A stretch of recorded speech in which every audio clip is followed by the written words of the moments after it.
Welcome to V power news bulletin. ముందుగా headlines. 4 రోజుల కుప్పం పర్యటనలో భాగంగా మహిళలతో ముఖాముఖి కార్యక్రమంలో పాల్గొన్న నారా భువనేశ్వరి.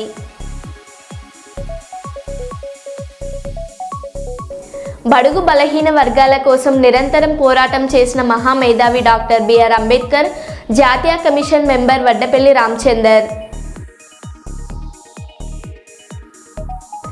డిసెంబర్ 25వ తేదీన మెదక్ జిల్లా కౌడిపల్లి మండలం తునికిలో గల కృషి విజ్ఞాన కేంద్రంలో జరిగే కార్యక్రమానికి ఉపరాష్ట్రపతి.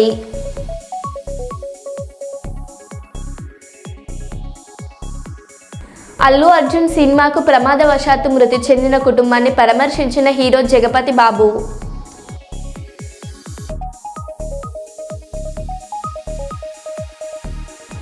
అల్లు అర్జున్ ఇంటి దగ్గర టెన్షన్ వాతావరణం.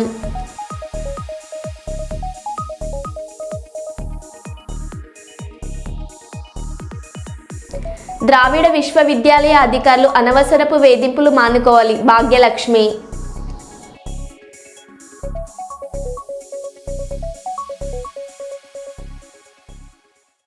ఇక వివరాల్లోకి వెళ్తే, 4 రోజుల కుప్పం పర్యటనలో భాగంగా రామకుప్పం మండలం చెల్దిగానిపల్లి వద్ద గ్రామానికి వచ్చిన సీఎం సతీమణికి మహిళలు ఘనస్వాగతం పలికారు. ఈ కార్యక్రమంలో భాగంగా నారా భువనేశ్వరి మాట్లాడుతూ మహిళల ఎదుగుదల రాష్ట్రానికి దేశానికి ఎంతో అవసరమని అన్నారు.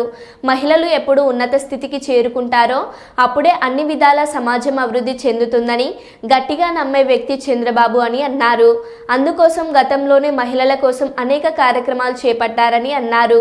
అప్పుడు డ్వాక్రా పొదుపు సంఘాలను ఏర్పాటు చేస్తామని ప్రకటించినప్పుడు చాలా మంది ఎగతాళి చేశారని, మహిళలకు ఇవన్నీ అవసరమా అని ప్రశ్నించారని అన్నారు.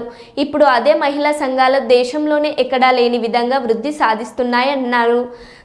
ఒక డ్వాక్రా మహిళా సంఘాలే కాకుండా ఎన్నో రకాల సంక్షేమ కార్యక్రమాలు తీసుకొచ్చారని అన్నారు. ముఖ్యంగా కుప్పం ప్రజల కోసం చేసిన కార్యక్రమాలు చరిత్రలో నిలిచిపోతాయని అన్నారు. చాలా మంది మన కుప్పంలోనే మెంబర్స్ గా ఉన్నారు. అట్లానే ఎల్ఎఫ్ అనేది కుప్పంకి తీసుకొస్తున్నారు. అది ఉమ్మడి ఆంధ్రప్రదేశ్ అప్పుడు చంద్రబాబు నాయుడు గారు ఆ ఎల్ఎఫ్ సంస్థ మహిళల కోసం అసోసియేషన్ ఆఫ్ లేడీస్ ఎంటర్‌ప్రెన్యూర్‌షిప్ అంటే ఆ ఎల్ఎఫ్ అనేది, ఆ అసోసియేషన్ అనేది డ్వాక్రా మహిళా గ్రూప్ ఎట్లానో ఆ అసోసియేషన్ మహిళలకి వాళ్ళకి ఏది కావాలంటే అది ట్రైనింగ్ ఇచ్చి వాళ్ళతో చిన్న సంస్థ స్టార్ట్ చేపించి వాళ్ళు అట్లా ఆ వచ్చిన డబ్బుతో రెట్టింపు పెంచుకొని వాళ్ళు సంతోషంగా ఉండాలి. నాకు తెలిసి చాలా మంది ఎలిప్లో వాళ్ళందరినీ నేను కలిశాను. వాళ్ళందరూ లక్షలు కాదు, వాళ్ళు కోట్ల రూపాయలు కూడా సంపాదిస్తున్నారు స్త్రీలు. మామూలుగా మొదలుపెట్టి అది ఇప్పుడు ప్రజల మనిషి, ప్రజల శ్రేయోభిలాషి గురించే ఆలోచిస్తాం. ఆయన ఎప్పుడు కుటుంబాన్ని గురించి ఆలోచించరు, కుటుంబంకి ఏం వస్తుంది లాభం అనేది ఎప్పుడు ఆలోచించరు. ఆయన కానీ ఆయన కుటుంబం ఒకటే మేము నమ్మేది, ప్రజలకి సేవ, గౌరవంతో బ్రతికి గౌరవంతో పోవాలనేదే మా కుటుంబంలో ఉంది. మాకు ప్రజల నుంచి ఏమీ అక్కర్లేదు. మాకు దేవుడి దయ వల్ల ఒక కంపెనీ ఉంది, దాంతో మేము సంతోషంగా ఉన్నాం. మాకు ప్రజల సొమ్ము అనేది మాకేం అక్కర్లేదు. అదే కాకుండా చంద్రబాబు నాయుడు గారు కుప్పం అభివృద్ధి చెందటానికి 40 పథకాలు తీసుకొచ్చారు. ఆ 40 పథకాల్లో మీరు అనుకుందే ఉండే దాంట్లో రోడ్లు, డ్రైనేజ్ సిస్టమ్, లైట్లు, education, airport, cargo airport, cold storage, మీరు పండించే పూలు, వెజిటబుల్స్, కాయగూరలు, దాని గురించి కోల్డ్ స్టోరేజ్ సిస్టము. ఇప్పుడు రోడ్లు 5 సంవత్సరాలు ఏమీ చేయలేదు. ఆ రోడ్లు రిపేర్లు, ప్రతి ఇంటికి కొళాయి, డ్యాములు కట్టడం, చెక్ డ్యామ్స్ కట్టడం, ప్రజలకి నీరు అందుబాటులో ఉండటానికి అందుకే అంటాను, మహిళలు ఒక అడుగు వెనక్కి వెయ్యకూడదు, మీ హక్కు మీరు పోరాడాలి అనేదే నేను చెప్పటానికి, నీకు ఆ కాన్ఫిడెన్స్ ఇవ్వటానికి నేను ఇవాళ ఇక్కడికి వచ్చాను. ఇట్లా వీళ్ళు కారు దిగినమ్మంటే కనపడేది మగవాళ్ళు, మళ్ళీ ఏమో నా ప్రోగ్రాంలో మహిళలతో ఇంటరాక్షన్, మహిళలు అంటారు, కానీ అడుగు బయట పెడితే మగాళ్ళు కనపడుతున్నారు. నాకు నా నిజం గెలవాలి ప్రోగ్రాం గుర్తుకొస్తుంది, మహిళలతో ఇంటరాక్షన్ అనేది కనపడలేదు. కానీ ఇవాళ నాకు చాలా సంతోషంగా ఉంది మిమ్మల్ని అందరినీ ఇక్కడ స్టేజ్ మీద చూస్తున్నాను. తర్వాత మీ అందరికీ నేను గుర్తు చేయాలనుకున్నాను, నామినేషన్ వేయటానికి వచ్చినప్పుడు నేను ఒకటే చెప్పాను, ప్రతి 3 నెలలకి నేను తప్పకుండా కుప్పానికి వస్తాను, నా రుణం కుప్పం ప్రజలకి రుణం తీర్చుకుంటానని నేను హామీ ఇచ్చాను. నేను అట్లానే ప్రతి 3 నెలలకు ఒకసారి తప్పకుండా నేను వచ్చి వీలైనంత వరకు ప్రతి ఒక్కరిని కలవటానికి వస్తున్నాను. కొన్ని ఇబ్బందులు ఉండొచ్చు మీకు, కానీ నా తరఫు నుంచి నా ప్రయత్నం చేస్తాను. రాజ్యాంగ నిర్మాత బిఆర్ అంబేద్కర్ పై పార్లమెంట్ సమావేశంలో అనుచిత వ్యాఖ్యలు చేసిన కేంద్ర హోంశాఖ మంత్రి అనుష తన పదవికి రాజీనామా చేయాలి లేదా దేశ ప్రజలకు క్షమాపణ చెప్పాలని సిఐటియు వరంగల్ జిల్లా కార్యదర్శి ముక్కెర రామస్వామి డిమాండ్ చేశారు. భారతదేశ రాజ్యాంగానికి మాతా అంబేద్కర్ పై అమిత్ షా చేసిన వ్యాఖ్యలకు నిరసనగా వరంగల్ చౌరస్తాలో సిఐటియు వరంగల్ జిల్లా కమిటీ ఆధ్వర్యంలో అంబేద్కర్ విగ్రహానికి పాలాభిషేకం నిర్వహించారు. ఈ కార్యక్రమంలో ఆ సంఘం జిల్లా కార్యదర్శి అధ్యక్షులు ముక్కెర రామస్వామి, మాలోత్ సాగర్ నాయకులు రాఘవరెడ్డి, గనిపాక ఓదే యాదగిరి, సారంగపాణి, రఘుపతి, స్వప్న, లావణ్య, మాధవి, రమేష్, రజని తదితరులు పాల్గొన్నారు. ఈ సందర్భంగా రామస్వామి సాగర్లు మాట్లాడుతూ దేశ ప్రజల కోసం రాజ్యాంగాన్ని నిర్మించిన మహనీయుడు డాక్టర్ బిఆర్ అంబేద్కర్ పై అమిత్ షా మాట్లాడడం విచారకరమని అన్నారు. వెంటనే వ్యాఖ్యలను వెనక్కి తీసుకోవాలి, లేకుంటే దేశ ప్రజలకు సమాధానం చెప్పాలని వారు డిమాండ్ చేశారు. లేకుంటే రాబోయే రోజుల్లో ప్రజలను సహకరించి పోరాటం చేస్తామని వారు హెచ్చరించారు.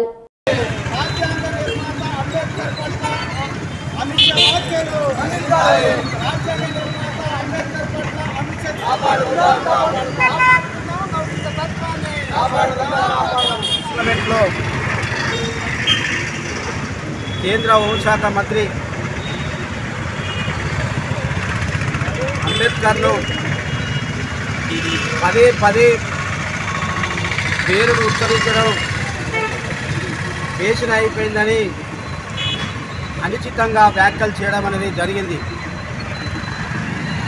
ఈరోజు భారతదేశంలో ఉన్నటువంటి భారత రాజ్యాంగాన్ని రచించినటువంటి ఒక గొప్ప మేధావిని ఈ బీజేపీ ప్రభుత్వం అమిత్ షా కించపరిచినట్టుగా పార్లమెంట్లో చెప్పాడు. ఈరోజు అంబేద్కర్ గారినే కాదు, భారతదేశంలో ఉన్నటువంటి 140 కోట్ల మందిని కూడా అనిశ్చిత వ్యాఖ్యలు చేసినట్టుగా మేము అడుగుతున్నాం. ఎందుకోసం అంటే ఈరోజు భారతదేశంలో ఉన్న రాజ్యాంగాన్ని కావచ్చు, అదేవిధంగా ఈ భారతదేశంలో ఉన్న ప్రజానికానికి ఆయన రాజ్యాంగాన్ని రాసినటువంటి ఒక గొప్ప మేధావిని ఈరోజు నువ్వు అనవసరంగా అనిశ్చిత వ్యాఖ్యలు చేసి ఈరోజు ఈ భారత రాజ్యాంగాన్ని కూనీ చేయాలనే ఉద్దేశంతో నువ్వు కుట్రలు పంచుకున్నటువంటి పరిస్థితి ఉంది. ఒకటి చెప్తా ఉన్నా, నువ్వు భారత రాజ్యాంగాన్ని రాసినవి కాదు, ఈ భారతదేశంలో ప్రజలు ఎట్లుండాలి, కార్మికులు ఎట్లుండాలి, కర్షకులు ఎట్లుండాలి, మేధావులు ఎట్లుండాలి అనేటువంటి రాసినటువంటి రాజ్యాంగం రాసినటువంటి భారత డాక్టర్ బిఆర్ అంబేద్కర్ గారిని నువ్వు ఇబ్బంది పెట్టు, ఈ దేశ ప్రజలను ఇబ్బంది పెడుతూ ఈరోజు నువ్వు వ్యాఖ్యలు చేశావు. నువ్వు చేసినటువంటి వ్యాఖ్యలు దీని వెనకాల ఏముందంటే ఈ భారతదేశంలో ఉన్నటువంటి రాజ్యాంగాన్ని కూనీ చేయాలి, నీకు అనుకూలంగా, పెట్టుబడిదారులకు అనుకూలంగా, కార్పొరేట్ శక్తులకు అనుకూలంగా ఈరోజు రాజ్యాంగాన్ని మార్చే విధంగా ఈరోజు నువ్వు ప్రయత్నం చేస్తూ ఉన్నావు. అందుకోసమే మేము అడుగుతూ ఉన్నాం, ఈ భారతదేశ రాజ్యాంగాన్ని నువ్వు ఇట్లా పనిచేసి ఈరోజు రాజ్యాంగాన్ని ఇబ్బందులు పెట్టి ఈరోజు అంబేద్కర్ గారిని అనిశ్చిత వ్యాఖ్యలు చేసినావు. తక్షణమే నువ్వు ఈ భారతదేశంలో ఉన్నటువంటి హోంశాఖ మంత్రిని నీ పదవిని తక్షణమే రాజీనామా చేయాలి. లేకుంటే నువ్వు ఈరోజు భారతదేశంలో 140 మంది కోట్లకు నువ్వు సమాధానం చెప్పాలి. లేకుంటే వాళ్ళ అంబేద్కర్ పేరును ఉచ్చరిస్తూ ఉంటే మధ్యలో హోంమంత్రి అయినటువంటి అమిత్ షా కలగజేసుకొని అంబేద్కర్ పేరును పదే పదే ఉచ్చరించడం కన్నా మీరు భగవంతుని పదే ఉచ్చరిస్తే మీకు స్వర్గం లభిస్తుందనే వ్యాఖ్యలు ప్రధానంగా అమిత్ షా చేయడం అనేది ఇది విడ్డూరకమైన విషయం. ఎందుకంటే భగవంతుడు ఉన్నాడో లేదో ఈ ప్రపంచానికి తెలియదు, కానీ ఈ దేశంలో ఉన్న కోట్లాది మంది ప్రజలకు భగవంతుడు ఎవరైనా ఉన్నారంటే అది వాస్తవమైన భగవంతుడు అంబేద్కర్ అని చెప్పేసి భావించే భావం ఈ దేశంలో ప్రధానంగా ఉంది.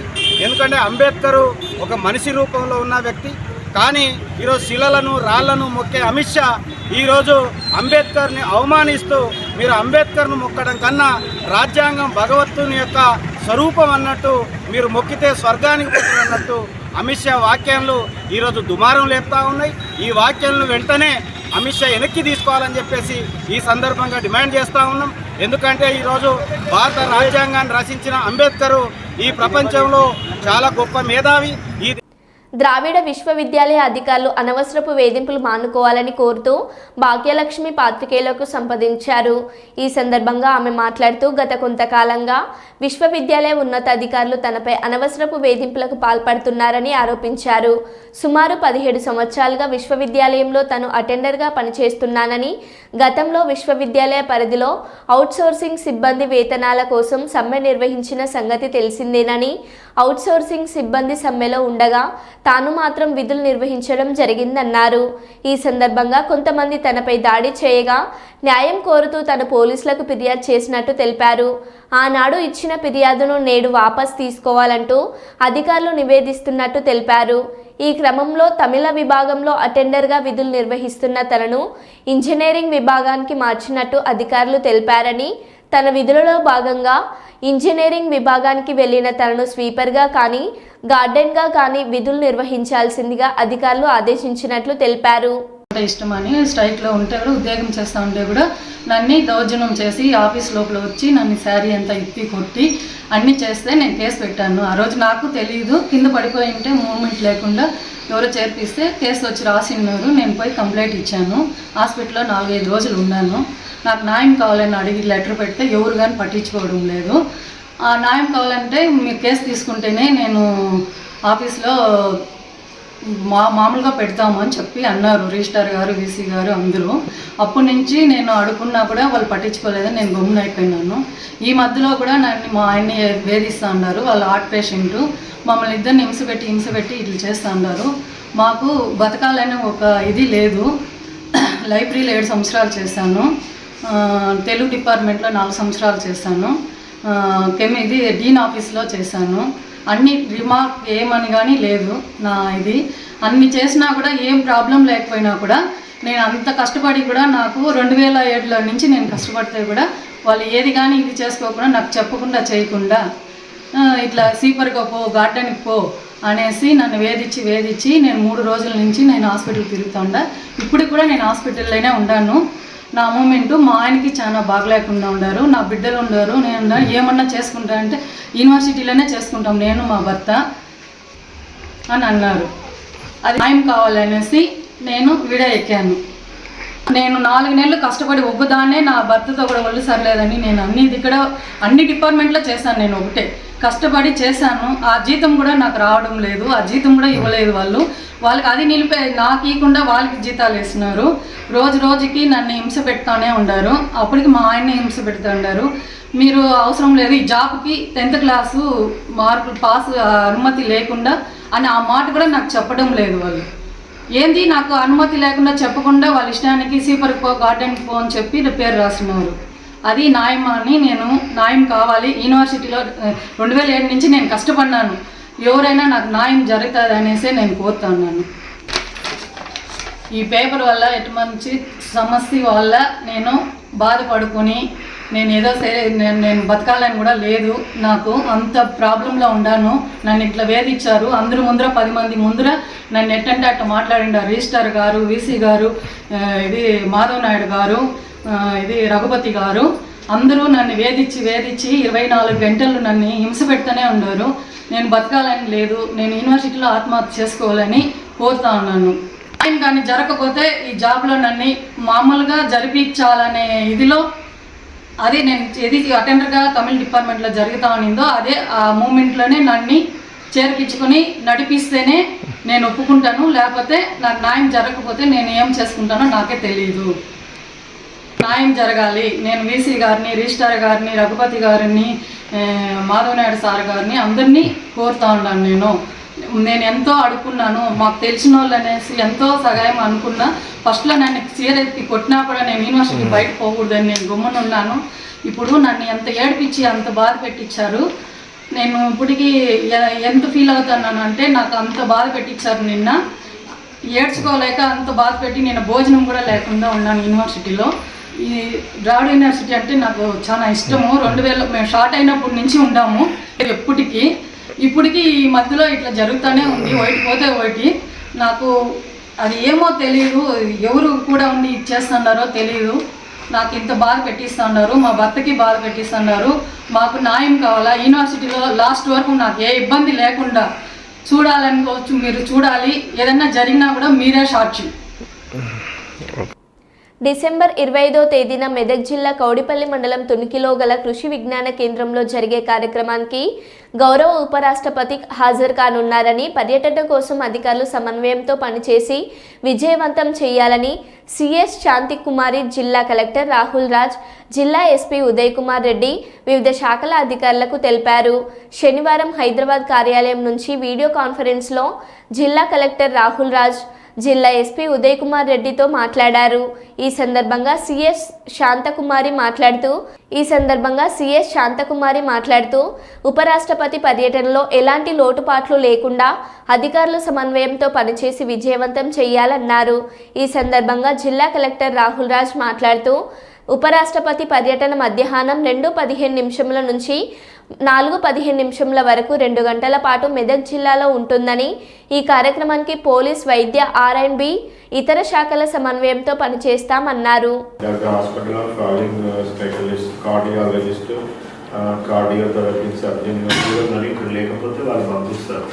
గవర్నమెంట్ నుంచి పంపిస్తారు. సో అవన్నీ కూడా అరేంజ్మెంట్స్ చేయాలి. సో ఫుడ్ సేఫ్టీ నుంచి అల్లు అర్జున్ ఇంటి దగ్గర టెన్షన్ వాతావరణం నెలకొంది. ఆయన నివాసం ముందు ఓయూ జేఏసీ నిరసనకు దిగింది. ఇంటిలోకి వెళ్లి పూల కుండీలు పగలగొట్టారు నిరసనకారులు. జేఏసీ నేతలను అడ్డుకున్న సెక్యూరిటీ సిబ్బంది అడ్డుకుంటున్నారు. కాంపౌండ్ వాల్కి ఎక్కి అల్లు అర్జున్కి వ్యతిరేకంగా నినాదాలు చేశారు. రేవంత్ కుటుంబానికి 1 కోటి పరిహారం ఇవ్వాలని డిమాండ్ చేశారు. ఉద్రిక్తతల నేపథ్యంలో పోలీసులు అక్కడికి చేరుకొని నిరసనకారులను అదుపులోకి తీసుకున్నారు. అల్లు అర్జున్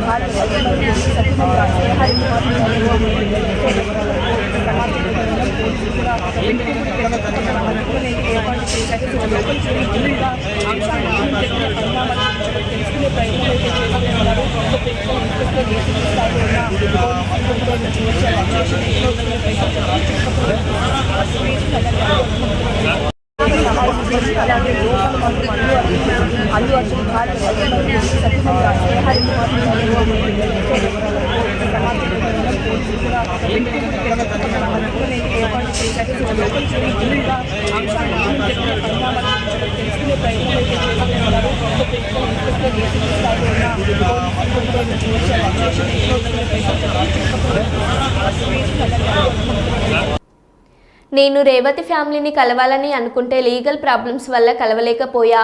చిరంజీవి, పవన్ కళ్యాణ్ అభిమానులు చనిపోతేనే నేను విజయవాడ, వైజాగ్ వెళ్ళి వాళ్ళ కుటుంబాలను కలిశాను. అలాంటిది నా అభిమాని చనిపోయిందని తెలిస్తే నేను వెళ్ళాలని అనుకోనా? నేను వెళ్ళలేక తర్వాత రోజు ఒక వీడియో ట్వీట్ చేశా. దానికి నేను స్పందించలేదు అంటే ఎలా? అల్లు అర్జున్ ఏమనుకోవద్దు, వాళ్ళు మీ మీద కేసు ఫైల్ చేశారు. ఇప్పుడు మీరు వాళ్ళు కలవడానికి లేదంటే నేను మా లీగల్ టీం అదేం పర్లేదు వాసు నేను వచ్చేస్తాను. నేను కొంచెం మూర్ఖంగా మాట్లాడుతుంటే సార్ మా లీగల్ టీం చాలా స్ట్రిక్ట్గా చెప్పింది, sir they filed the case on you, మీరు ఇప్పుడు వెళ్తే legally it is not right thing to do, please don't go అని చెప్తే అప్పుడు ఆగాల్సి వచ్చింది. సార్ నాకు ఒక్కటే విషయం చెప్తా సార్, ఎవరో వైజాగ్లో చనిపోతేనో అయితే చనిపోతున్నారంటేనో, లేదంటే విజయవాడలో చనిపోతున్నారంటే ఒక పెద్ద ఆవిడ అంటేనో, లేదంటే చిరంజీవి గారి ఫ్యాన్స్ మన నూర్బాయ్ లాంటి వాళ్ళు, లేదంటే కళ్యాణ్ గారి ఫ్యాన్స్ మన ఎవరో అంటేనే వాళ్ళందరికీ నేను వెళ్ళి పర్సనల్గా సార్ ఇక్కడి నుంచి విజయవాడ వెళ్ళాను సార్ ఎవరినో కలవటానికి, ఒక లేడీని, ఒక వైజాగ్ వెళ్ళాను ఇక్కడి నుంచి ఎక్కడో ఉప్పలు ఉంటే ఎక్కడో దాటి ఉంటే ఎక్కడికో వెళ్ళాను. అలాంటిది నా ఓన్ ఫ్యాన్స్, నాకు నా ఫ్యాన్స్ అంటే ఎంత ఇష్టం మీ అందరికీ తెలుసు. అలాంటి నా ఓన్ ఫ్యాన్స్ నా ఓన్ థియేటర్లో నేను ఉన్న ప్రెమిసెస్లో అలా జరిగిందంటే నేను వెళ్ళి కలవనాలని, వాళ్ళు కలవాలి నాకు ఉండదా? అది మినిమం కదా. అసలు ఎవడైనా వెళ్ళి కలుస్తుంది, ఎందుకు కలవను నేను కలవపడడానికి ఓన్లీ రీజన్ ఏంటంటే I'm legally I'm tired, I can't go. అంత మాత్రం నేను స్పందించలేదు అని అనడానికి కూడా లేదు. సో నాకు ఏం చేయాలో తెలియక నెక్స్ట్ డే సరే వాసు మనం వెళ్ళకపోతే బాగోదు, ఏం చేయాలో తెలియక అప్పటికప్పుడు ఒక వీడియో పెట్టాను. ఎందుకంటే నేను కూడా షాక్లో ఉన్నా.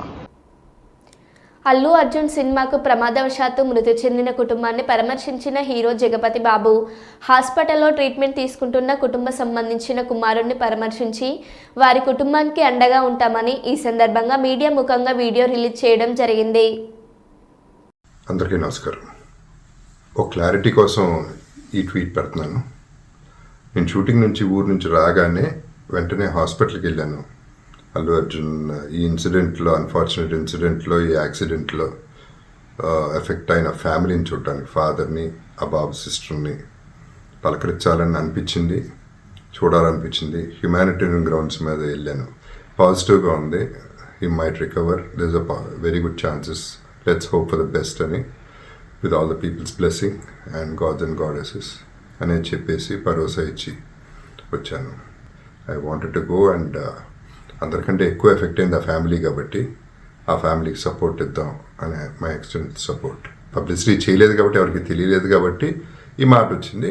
అది I just clarified it. Thank you very much once again. నమస్తే. Kakinada rural regional chairman Dadala Salman Raj ఆధ్వర్యంలో ఈరోజు ఉదయం రామేశ్వరంలో post pastor reverend Samuel Raj మందిరంలో జరిగింది. జిల్లా నాయకులు, రీజనల్ నాయకులు మాట్లాడుతూ కరప మండల pastors united fellowship founder father Raj Kumar అయ్య గారు క్రిస్మస్ శుభాకాంక్షలు తెలియజేశారు. President reverend John Prasad Christmas శుభాకాంక్షలు తెలియజేశారు. సెక్రటరీ ఎం థామస్ క్రిస్మస్ శుభాకాంక్షలు తెలియజేశారు. ఎగ్జిక్యూటివ్ మెంబర్స్ సిహెచ్ మనోహర్ రాజు గారు క్రిస్మస్ శుభాకాంక్షలు తెలియజేశారు. రీజనల్ మరియు జిల్లాలో వివిధమైనటువంటి స్థానాల్లో ప్రాతినిధ్యం వహిస్తున్నటువంటి నా సాటి తోటి సేవకులకు అందరికీ కూడా నా హృదయపూర్వకమైనటువంటి క్రిస్మస్ శుభాకాంక్షలు తెలియజేసుకుంటున్నాను. క్రిస్మస్ యొక్క వార్త మొట్టమొదటిగా గొర్రెల కాపరులకి అందచేయబడి ఉన్నది. ఇది మన కాపరుల సమాజానికి చాలా గర్వకారణం. కాపరులు అనేటువంటి వారు, కాపరి పరిచర్య అనేటువంటిది అత్యంత కీలకమైనటువంటి పరిచర్య అని చెప్పేసి దాన్ని బట్టి మనము గ్రహింపగలుగుతూ ఉన్నాం. ప్రభువైన యేసుక్రీస్తు వారి యొక్క జన్మ వృత్తాంతం పశువుల పాకతోనూ, పశువుల తొట్టితోనూ, కాపరులతోనూ ముడిపెట్టబడి ఉన్నది. సో ఈ సమయాన మన జిల్లా అధ్యక్షులు, గౌరవ అధ్యక్షులు డాక్టర్ జోసెఫ్ బెన్ని గారి సాధారణ వేదిక ఆహ్వానిస్తున్న క్యాబినెట్ ద్వారా మన దగ్గర రావడం, రీజనల్ ప్రేమించి మన అందరూ వచ్చిన నాయకుల్ని వేదిక మీద రావడం చేసింది.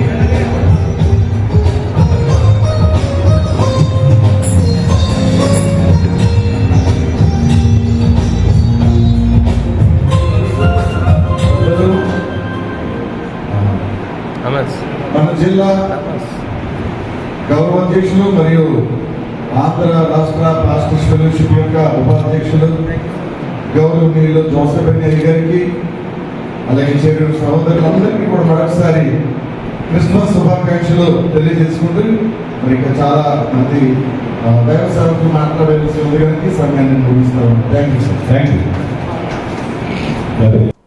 కాకినాడ జిల్లా ప్రతిపాడు నియోజకవర్గం రౌతులపూడి మండలంలోని ఎస్ అగ్రహారం గ్రామ శివారున శనివారం నాడు 3 వాహనాల్లో అక్రమంగా 84 పశువులను తరలిస్తున్నట్లు ఎస్ఐ వెంకటేశ్వరరావు తెలిపారు.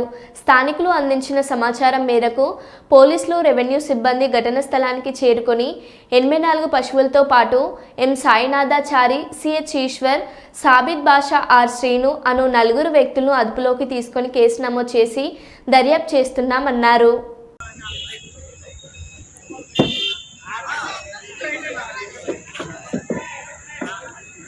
అందరికీ గుడ్ ఈవినింగ్. నిన్న సాయంత్రం మాకు వచ్చిన సమాచారంపై ఈ లచ్చిరెడ్డిపాలెం నుంచి ఎస్ అగ్రహారం వెళ్ళే దారిలో వెహికల్ చెకింగ్ చేయగా ఒక 3 ఐచర్ వ్యాన్స్ ఆపడం జరిగింది. ఈ 3 ఐచర్ వ్యాన్స్లో కూడా ఇల్లీగల్గా క్యాటిల్ అనేది ట్రాన్స్పోర్ట్ చేస్తున్నారని తెలిసింది. దీని మీద ఆ 3 వెహికల్స్ కూడా ఆపి చెక్ చేయడం జరిగింది. మొత్తం ఇందులో ఎటువంటి యానిమల్ ట్రాన్స్పోర్టేషన్ రూల్స్ పాటించకుండా ఒక 84 ఆవుల్ని, ఎద్దుల్ని కూడా ట్రాన్స్పోర్ట్ చేస్తున్నారు ఇల్లీగల్గా. ఇవి తెలంగాణకు చెందిన 3 ఐచర్ వ్యాన్లను కూడా ఆపి మొత్తం కూడా అందులో ఉన్న 4 వ్యక్తులను కూడా అదుపులోకి తీసుకోవడం జరిగింది. ఇవి మన చింతపల్లి ఏజెన్సీ నుంచి హైదరాబాద్కు తీసుకెళ్తారనే సమాచారం ఇప్పటివరకు తెలిసింది. దీనిపైన పూర్తి దర్యాప్తు చేసి కేసుని ఛార్జ్షీట్ వేయడం జరుగుతుంది. ఎనీ కాస్ట్ ఇటువంటి ఇల్లీగల్గా క్యాటిల్ ట్రాన్స్పోర్టేషన్ అనేది ఒప్పుకునేది లేదు. ఖచ్చితంగా అటువంటి వారు ఎవరైనా ఉంటే ఖచ్చితంగా చట్ట ప్రకారం చర్యలు తీసుకుంటాం. కాబట్టి అందరూ కూడా గమనించండి. ఈ మీడియా ద్వారా అందరికీ కూడా తెలియజేస్తాం. ఎటువంటి ఇల్లీగల్ యాక్టివిటీస్ కూడా సహించేది లేదని తెలియజేస్తాం. పట్టుకున్న గోవుల్ని ఎక్కడ తరలించడం జరిగింది? ఈ పట్టుకున్న ఏవైతే 84 గోవులు ఉన్నాయో వీటినన్నింటినీ కూడా యానిమల్ రెస్క్యూ సెంటర్కి తరలించడం జరిగింది. వాళ్ళ దగ్గర నుంచి అక్నాలజ్మెంట్ తీసుకొని దాన్ని కోర్టులో కూడా ఫైల్ చేయడం జరుగుతుంది. Thank you. మరో బులెటిన్లో మళ్ళీ కలుద్దాం. Stay tune.